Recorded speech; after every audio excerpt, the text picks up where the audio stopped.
नुकत्याच महाराष्ट्रामध्ये लोकसभेच्या ज्या निवडणुका लागल्याच्या माध्यमातून 4 पैकी जे निकाल लागल्या, राष्ट्रवादी पक्षाचे 10 पैकी 8 खासदार निवडून आले। या संपूर्ण खासदारांना आणि राष्ट्रवादीचे पवार गटाचे जे कॅबिनेट प्रदेशाध्यक्ष, अध्यक्ष, जिल्हाध्यक्ष संपूर्ण अहमदनगर येथे मेळावा बोलवण्यात आला। त्या मेळाव्यामध्ये संपूर्ण निवडून आलेल्या खासदारांचा फार मोठा सत्कार समारंभ झाला।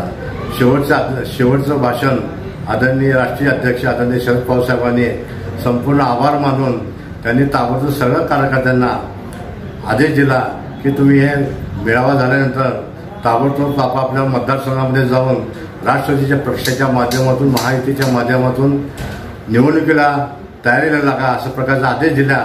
त्या निमित्तानं मी आज 249 शहर मध्य विधानसभा मतदारच्या माध्यमातून मी इच्छुक आहे आणि इच्छुकाच्या माध्यमातून माझे जे कार्यकर्ते आहेत त्या कार्यकर्त्याला एकत्र बोलवून त्यांचा राय मसला घेण्यासाठी आज फार मोठी महत्त्वाची बैठक मी आता बोलवलेली आहे। या बैठकीच्या माध्यमातून आदरणीय शरद पवार साहेबांना, प्रदेशाध्यक्षांना पक्षाच्या माध्यमातून आम्ही विनंती करणार आहे की 249 विधानसभा विधानसभा राष्ट्रवादी पक्षाला सोडावी अशी आम्ही पक्षाच्या माध्यमातून विनंती करणार आहे।